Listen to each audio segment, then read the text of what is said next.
문재인 대통령의 신년 기자회견에서 조국 전 장관, 윤석열 검찰총장 관련 등 민감한 질문들이 쏟아졌습니다. 서울타임즈에서 준비했고요. 필리핀 화산 폭발로 현지 주민, 관광객 4만 5천 명이 급히 대피를 했고 항공편이 취소되거나 지연되고 있다죠. 며칠 안에 또다시 큰 폭발이 있을 거라는 전망도 있는데 우리 교민들 안전한지 필리핀 현지 상황 알아보겠습니다. 그리고 중국 우한에서 발생한 신종 폐렴이 태국에서도 발병하면서 WHO 세계보건기구가 더 확산할 경우에 긴급 회의를 소집한다고 합니다. 이 소식도 전해드립니다. 김지윤의 이브닝쇼 시작합니다.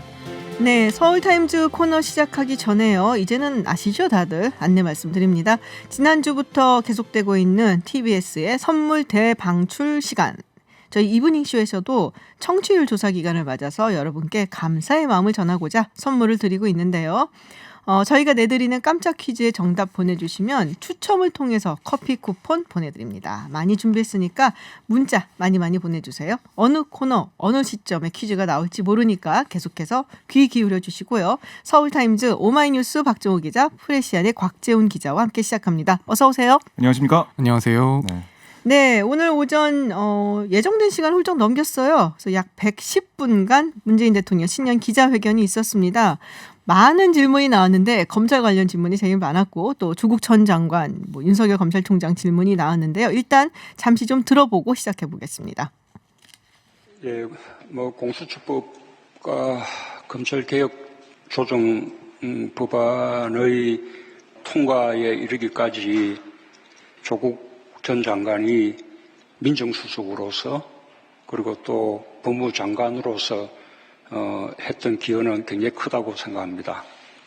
그분의 유무죄는 수사나 재판 과정을 통해서 이제 밝혀질 일이지만 그 결과와 무관하게 이미 조국 전 장관이 지금까지 겪었던 어떤 고초, 그것만으로도 저는 아주 크게 마음에 빚을 졌다고 생각합니다.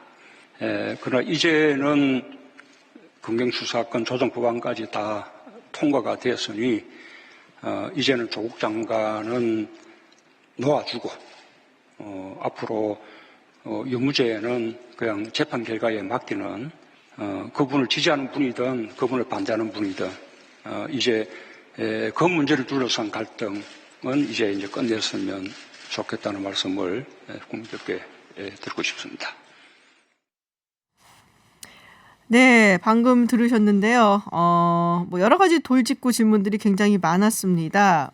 지금 이제 조국 전 장관에 관한 질문이었어요. 그에 대한 답변이었고요. 네. 그 외에도 또 윤석열 총장 여전히 신뢰하느냐, 최근 검찰 인사에 대한 그런 질문들도 많았고요. 네, 그러니까 첫 기자 질문부터 여전히 대통령은 윤 총장을 신뢰하냐라고 기자가 물어봤고요. 두 번째 기자는 윤석열 검찰총장의 직무평가를 구체적으로 어떻게 평가하냐 이런 질문했고요. 세 번째도 윤 총장의 손발을 잘라내는 인사가 아니었느냐 이런 시각도 있다라는 질문이 이어졌죠. 네. 여기엔 답변 들으셨겠지만 최근 검찰 인사 문제나 과잉 수사 논란에 대해서 이례적으로 강하게 비판하는 목소리도 있었습니다. 특히 이런 부분이 있었어요. 검찰의 수사권이 존중돼야 하듯이 법무장관과 대통령의 인사권도 존중돼야 한다라고 강조했는데 대통령의 인사권까지 직접 거론한 거는 윤 총장에 대한 확실한 경고했다 이런 분석도 나오고 있습니다. 네, 그 방금 들으신 부분 중에 조국 전 장관에 대해서 마음의 빚을 졌다라는 표현이 있었단 말이에요. 요거를 두고 굉장히 비판적인 언론도 있고 여러 가지 논란이 좀 있는 것 같습니다. 예, 조금 전에 직접 문 대통령 목소리를 들으셨으니까 네네. 그거를 굳이 다시 옮길 필요는 없겠고요. 다만 이제 그렇게 얘기하면서 그 뒤에 국민들께 호소하고 싶다면서 조 전 장관 임명으로 인해 국민들 간에 많은 갈등과 분열이 생겨났고 그 갈등이 지금까지 이어지고 있는 점은 참으로 송구하게 생각한다. 이제 앞서서 한 두어 번 정도 그 밝혔던 입장을 다시 한번 되풀이하기도 했습니다. 네. 평가는 좀 말씀하신 대로 갈리는 거 분명히 갈리는 있습니다. 평가가 나오고 있고요. 네. 그리고 그 와중에 오늘 오전 서울중앙지검이 청와대 하명수사 선거개입 의혹과 관련해서 추미애 장관이 민주당 대표 시절 당 비서실 부실장 출신인 정진우 씨를 참고인 신분으로 두 번째 소환 조사를 했고요. 그러니까 이 당대표 비서실 근무하면서 정 씨가 송철호 울산시장 측과 청와대 인사의 만남을 주선한 사실이 있는지를 살피고 있고 또 저희가 많이 언급을 했던 임동호 전 민주당 임동호 전 최고위원도 최고위원. 오늘 네. 소환해서 조사를 했습니다. 네. 오늘 문 대통령 기자회견에서 보면 검찰에 대해서 상당히 세게 비판을 많이 한 셈이죠. 뭐 이를테면 검찰 개혁은 여전히 중요하다, 뭐 검찰 권력이 여전히 막강하다 이런 말도 있었고, 특히 어떤 사건에 대해서 선택적으로 열심히 수사하고 어떤 사건은 제대로 수사하지 않는다면 오히려 수사 공정성에 대한 신뢰를 잃게 될 것이다. 이런 부분이 상당히 눈길을 끌었습니다. 그렇군요. 그 말씀하신 대로 그렇다면은 윤석열 검찰총장 관련된 문재인 대통령 목소리를 잠깐 들어보겠습니다. 수사권은 검찰에 있습니다. 예, 그러나 인사권은 장관과 대통령에게 있습니다. 검찰의 수사권이 존중되어야 하듯이 장관과 대통령의 인사권도 존중되어야 하는 것입니다. 과거에 검찰총장과 법무장관이 검찰 순후배였던 시기에 그때는 뭐 서로 편하게 또는 뭐 때로는 밀실에서 그렇게 무슨 의견 교환이 이루어졌을지 모르겠습니다. 그러나 이제는 달라진 세상인 만큼 내용은 공개되지 않더라도 검찰총장의 인사개진, 그다음 법무장관의 제청 이런 절차는 투명하게 이루어져야 한다고 생각합니다. 다만 그 한 건으로 저는 윤석열 총장을 평가하고 싶지 않습니다. 왜냐하면 인사에서 제청을 하게 돼 있을 때 그 제청의 방식 또는 의견을 말할 수 있게 돼 있을 때 의견을 말하는 방식 이런 부분들이 정형화되어 있지 않습니다. 네, 문재인 대통령의 검찰 관련한 이야기 들어보셨습니다. 우리가 뭐 각본 없이 이루어진 기자회견이라고 이야기를 하잖아요. 두 기자님들 보시기에는 뭐 오늘의 뭐 씬, 뭐 픽, 뭐 이런 거 있으세요? 네, 박정희 기자님. 저는 다음 총선에서 정치 문화가 달라지길 바란다 이런 문재인 네네. 대통령의 발언이 귀에 들어왔는데요. 이런 비유를 들었어요. 하지만 손뼉을 치고 싶어도 한 손은 칠 수 없다 이런 얘기를 했는데, 그러니까 민생 경제가 어렵다고 다 얘기를 하는데 민생 경제가 어려우면 그 어려움을 이겨내고 함께 손을 잡고 머리를 맞대야 한다. 근데 말로는 민생 경제가 어렵다고 하면서 실제로는 정부가 성공하지 못하기를 바란 듯한 뭐 이렇게 제대로 일하지 않는 것은 안 된다라고 본다. 국회와 정부가 힘을 합쳐서 국민을 통합의 방향으로 가도록 노력해야지 오히려 정치권이 앞장서서 국민을 분열시키고 갈등을 조장하는 것은 옳지 못하다라고 얘기를 하면서 뭐 정치권, 뭐 국회를 겨냥한 그런 발언을 했습니다. 네, 그 부분이 뭐 원픽이었고. 네, 저는 네. 국회를 출입하고 있으니까 역시 본인의 시각에서 이렇게 보게 되는군요. 일을 좀 했으면 좋겠는데 일을 안 하니까요. 우리 박정희 기자님 일 좀 하게 해주세요. 일을 하고 네. 싶어서 저렇게 그러는데 우리 곽재훈 기자님은 뭐 사실 보는 시각은 다 비슷해서 뭐 네네. 윤석열 총장, 조국 장관 관련 부분이 사실 가장 많이 눈길을 끌었고, 부동산 아닙니까? 부동산? 다만 저는 이제 박정호 기자님하고 비슷하게 저도 국회를 출입하다 보니까 그 문 대통령이 이렇게 말씀하신 부분이 있어요. 야당 인사들에게 입각을 제안한 바 있다면서 이제 총선이 지나고 나면 야당 인사 가운데서도 내각에 함께할 만한 분이 있다면 함께하는 노력을 하겠다. 문 대통령만 오늘 이렇게 얘기를 한 게 아니고 네. 지난 7일 날 정세균 총리도 인사청문회 때 이제 거국 내각을 의미하는 건 아니라면서도 협치내각 구성을 건의할 계획이다 이렇게 밝힌 바가 있어요. 그래서 총선 끝나고 나면 실제로 뭐 거의 헌정사상 뭐 거의 아주 드문 이제 여야 그 여야를 아우르는 내각이 과연 구성이 될지 그게 좀 관심이 갑니다. 그러네요. 그 부분은 이제 총선 끝난 다음에 한번 지켜봐야 될 것 같고요. 지금 이 타이밍에서 우리 곽지훈 기자님이 퀴즈를 좀 전해주세요. 깜짝이야. 네, 깜짝 놀라셨죠. 깜짝 놀랐습니다. 네, 진짜 깜짝 놀라셨을 거예요. 예, 출연자들도 깜짝 놀라는 깜짝 퀴즈인데요. 곽 기자 놀랐어요. 이제. 놀랐어요. 예, 퀴즈입니다. 지난 주말 필리핀 탈 화산의 폭발로 주민과 관광객 1만여 명에게 대피령이 내려졌는데요. 인명 피해는 없었지만 추가 폭발 가능성까지 제기되면서 쓰나미 우려와 20만여 명이 피해를 볼 수 있다는 예측까지 나와서 걱정을 더하고 있습니다. 더구나 이 화산섬 인근에 필리핀의 수도인 이곳이 위치해서 이곳 인근 학교와 관공서에 휴교령과 휴무령이 내려졌다고 하는데요. 자, 퀴즈. 필리핀의 수도인 이곳은 어디일까요? 입니다. 네, 정답은 50원의 유료 문자 샵 0951 그리고 TBS 앱으로 보내실 수 있습니다. 정답과 당첨자는 저희가 2부 끝날 때쯤에 공개를 해드리고요. 우리 곽재훈 기자님이 늘으셨어요. 딱 내렸다고 합니다. 그래서 자 퀴즈 이러고서는 본인이 애드립도 넣으시는 아주 매우 프로다운 그런 모습을 보여주셨습니다. 그리고 하나 더 추가하자면 오늘 기자회견장에 네. 재밌었던 게 뭐냐면 그 유산슬의 노래가 또 울려 퍼지게 됐습니다. 사랑의 재개발. 재개발. 유산슬이 누군지는 다 아시죠? 아 그러면 진짜 아시죠? 뭘로 박 기자. 보고 진짜. 모를 수도 있어요, 박 기자는. 신인 가수잖아요. 뭐 네. 그런 그 확실한 변화, 희망에 대한 의지를 담은 곡들을 다 골랐다. 엎어버리자. 네. 맛있다 밴드의 돌멩이 이런 노래도 있었고요. 그리고 네네. 메이트의 하늘을 날아 이런 게 재생이 됐고 또 문재인 대통령의 넥타이 색깔 보셨나요? 빨간색 붉은색, 넥타이였어요. 네. 예, 맞아, 붉은색. 붉은색이었어. 그러니까 이게 네. 포용과 변화의 메시지를 담았다 이런 얘기도 하더라고요. 사랑의 열매 그것도 이제 다 옆에 달려 있었습니다. 네. 좀 농담이긴 했는데 네. 그 부동산 개발로 경기를 부양하지 않겠다고 말한 거랑 사랑의 재개발이 맞는 선곡이었느냐 뭐 그런 말도 있긴 있었습니다. 따지고 보니까 또 그러네요. 또 사랑이 재개발이야 하필이면. 박 기자가 관심이 많습니다. 네. 관심이 좀 많으신 것 같아요 최근에. 네, 부동산에 관심이 많으신 우리 박재훈 기자였습니다. 잠깐 본회의 이야기를 좀 해볼게요. 패스트트랙에 오른 법안들 어제 모두 처리가 됐습니다. 민주당은 뭐 분위기 좋을 것 같아요. 예, 그러니까 어제 사실 박용진 의원이 좀 눈길을 많이 끌었어요. 유치원 3법. 예, 네. 통과된 다음에 유은혜 그 사회부총리랑 껴안고 포옹도 하고 다른 의원들과 뭐 포옹하고 악수하면서 굉장히 기뻐했고요. 그리고 셀카를 거기서 찍었어요. 본회의장 안에서 셀카를 그 유은혜 부총리나 아니면은 이 임재훈 의원이나 그러니까 다른 교육위 의원들과 함께 찍는 그런 모습들 네네. 좀 눈에 좀 띄었고요. 오늘 아침 민주당 그 회의에서도 느낌이 이제 다 끝났다. 그러니까 뭔가 홀거하는 느낌?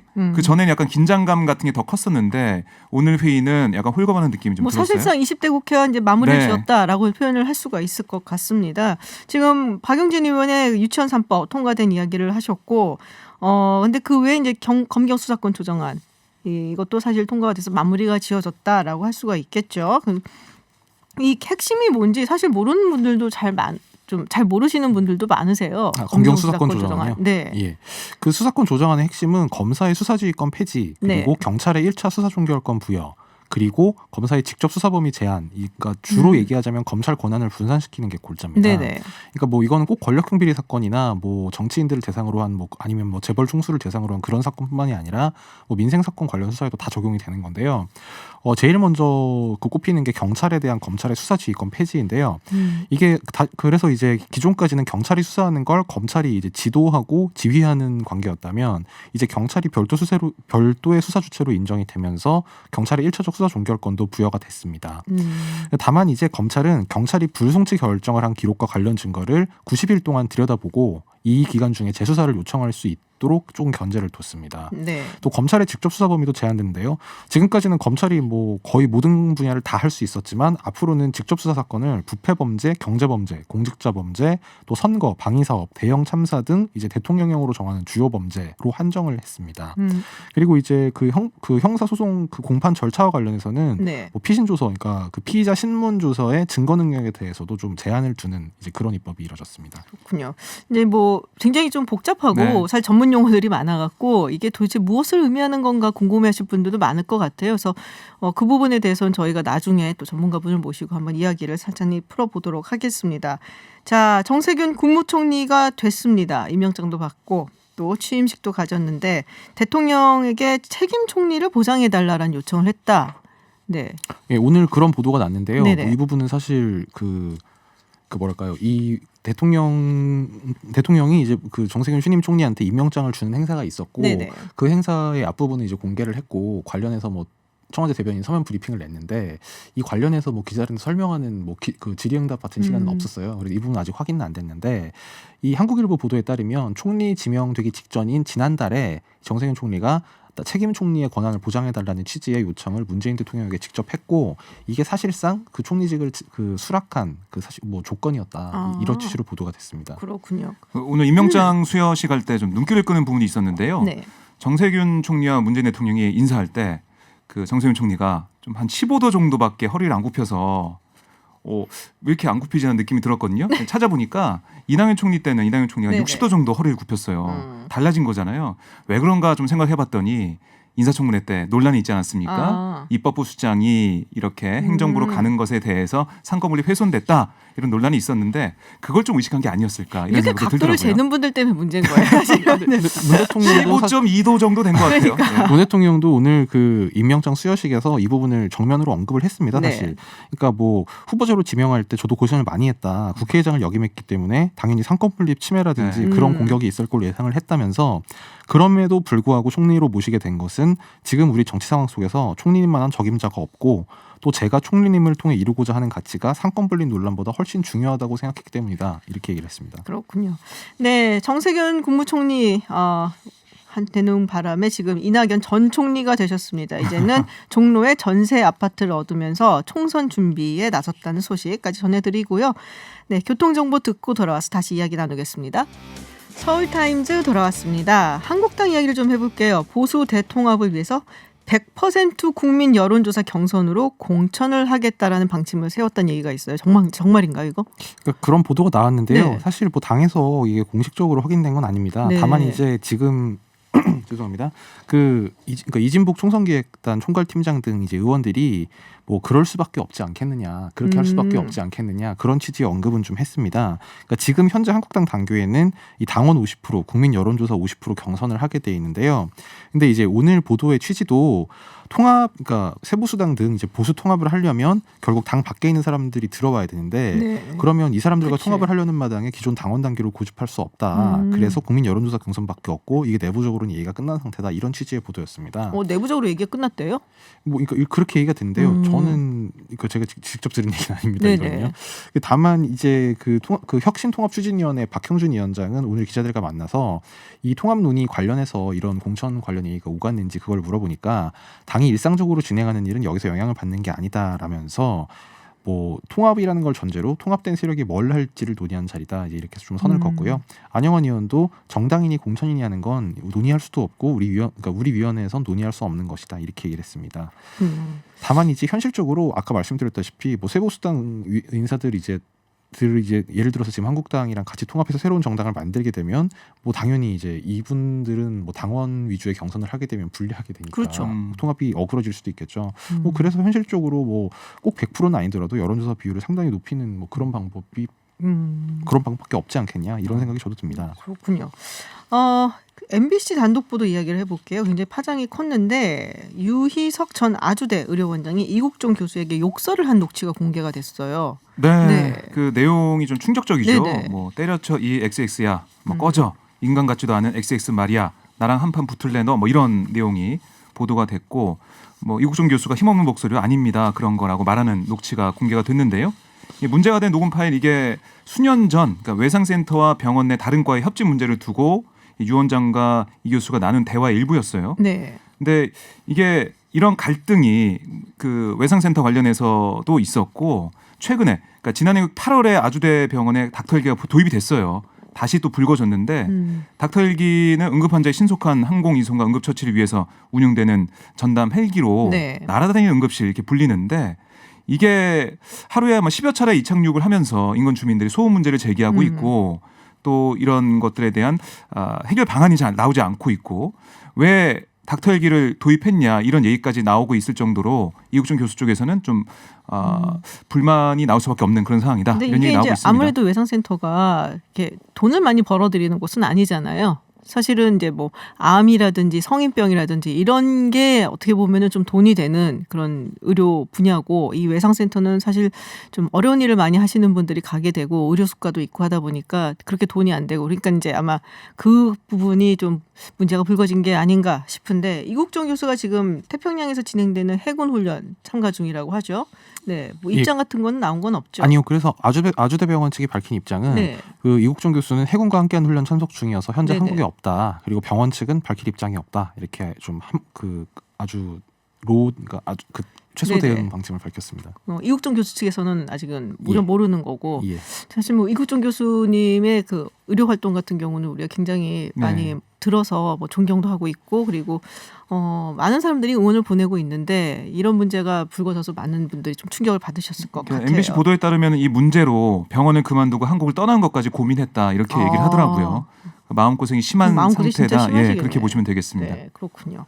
자, 곽 기자님 가시기 전에 한 번 더 퀴즈를 내주시고, 네, 청취자분들을 위해서. 알겠습니다. 네. 자, 지난 주말 필리핀 탈 화산의 폭발로 주민과 관광객 1만여 명에게 대피령이 내려졌는데요. 인명 피해는 없었지만 추가 폭발 가능성까지 제기되면서 쓰나미 우려와 20만여 명이 피해를 볼 수 있다는 예측까지 나와 걱정을 더하고 있습니다.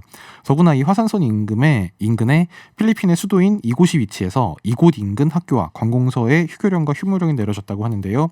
이제 퀴즈는 필리핀의 수도인 이곳은 어디일까요? 이곳을 맞춰주시면 되겠습니다. 네. 힌트를 좀 드려야 되지 않을까요? 세 글자입니다. 그냥 네. 깜짝 놀랐어요. 말할까봐 지금 본인이 못 보낸다고 지금 제뿔이나 보내고 싶어서 싶어요. 깜짝 놀랐다니까요. 네, 깜짝 퀴즈가 여러 가지로 깜짝이네요. 그러니까요. 정답은 50원의 유료 문자 샵 0951 그리고 TBS 앱으로 보내실 수 있고요. 20분을 추첨을 해서 저희가 커피 쿠폰 보내드립니다. 네, 퀴즈 내주시느라고 수고하신 우리 프레시안의 곽재훈 기자 그리고 오마이뉴스 박정호 기자와 함께했습니다. 오늘 고맙습니다. 네, 고맙습니다. 감사합니다. 해외 핫한 뉴스 알아보는 서울타임즈 시간입니다. 전주현 캐스터 와 계십니다. 안녕하세요. 네, 안녕하세요. 네, 와 이건 글쎄 어떻게 보면은 이게 뭐가 그래서 잘못됐어라고도 볼 수 있지만 네. 사실 또 이걸 따지는 입장에서 보면은 상당히 크게 오류가 있는 부분이기도 하거든요. 트럼프 대통령이 술레이마니 사령관 제거를 이미 오래전부터 허가를 해서 왔다. 살인 허가를 낸 셈이죠. 사실. 그렇습니다. 조건부 허가이긴 네네. 했는데요. 미국 NBC 방송이 13일에 5명의 전 현지 고위 당국자를 인용해서 트럼프 대통령이 작년 6월에 이란의 공격으로 미국인이 사망할 경우에 어떤 방식으로든 솔레이마니를 죽일 것을 지시했다 이렇게 보도를 했습니다. 이때가 어느 때였냐면 이란군이 호르무즈 해협 인근에 상공을 날던 미군의 정찰용 무인기를 미사일로 격추한 시점이었습니다. 그래서 존 볼턴 당시 백악관 국가안보보좌관이 트럼프 대통령에게 솔레이마니 사살 지시를 제안을 했었고요. 폼페이오 장관도 동의를 했다 이렇게 관계자들이 전했는데 근데 그때 트럼프 대통령이 미국인 사망이라는 레드라인을 넘을 때만 이런 조치를 취할 것이다. 그래서 네. 당장의 사살 지시는 거부했던 것으로 알려졌습니다. 일단 솔레이마니 제거 작전은 2017년에 맥메스터 백악관 국가안보보좌관 또 다른 관계자들이 국가안보 전략에 관련된 대화를 하다가 처음 언급이 된 것이다. 이렇게 MBC가 보도를 하기도 했습니다. 근데 이게 이제 문제가 되는 게 사실은 이 imminent threat이라고 네네. 해서 굉장히 이제 임박한 위협. 임박한 위협이 있어서 우리가 그래서 제거했다. 제거했다라고 얘기를 했었는데 네. 사실 그게 아니고 이미 오래전부터 미국인이 하면 죽게 된다면은 약간은 어떻게 보면 본보기처럼 네. 살인 명령을 내렸다. 굉장히 그렇습니다. 다른 얘기거든요, 사실은. 그러니까 그래서 미국이 정당성을 임박한 네. 위협이 있었다고 얘기를 하면서 내세웠었잖아요. 좀 그 정당성 논란이니까. 그래서 아무래도 7개월 전에 이미 조건부 제거를 승인한 건 미국의 정당성을 좀 약화시킬 수 있는 게 아니겠느냐 이렇게 MBC는 보도를 했습니다. 트럼프 대통령 자체도 별로 안 중요하다는 듯이 네. 이게 논란이 네. 되니까 트위터에 또 글을 올렸는데 임박한 위협이 있었다 이렇게 거듭 주장을 하면서도 솔레이마니의 끔찍한 과거 전력으로 볼 때 임박한 위협 여부는 중요하지 않다. 또 이렇게 얘기를 한 거예요. 그래서 경우에 따라서 그럼 진짜 임박한 위협은 아닐 수도 있었다는 거 아닌가 이런 얘기가 당연히 나올 수밖에 없었습니다. 아무튼 트럼프 대통령은 가짜 뉴스와 민주당이 자기를 너무 공격하고 있다면서 이렇게 임박한 위협에 대한 발언을 또다시 내놨습니다. 사실 이거를 이제 말 바꾸기로 사실 네. 봐야 되거든요. 네네. 처음에는 정말로 임박한 위협이 있었다라고 그렇죠. 얘기하다가 몇 번이나 그게- 그랬잖아요. 예, 근데 그게 아니라고 얘기가 나오니까 그게 뭐 중에 어차피 나쁜 놈이었는데 네, 약간 네. 이런 식으로 돼가는 거기 때문에 글쎄요 이게 동조를 하는 사람들은 그 말이 맞지라고도 할 수 있지만은 네. 근데 좀 비판적으로 보는 시각에서는 그러면은 임박한 위협이라든지 우리 미국의 위협이 없음에도 불구하고 이란의 제2인자를 네. 살해를 한 거야라고 얘기가 나올 수 있거든요.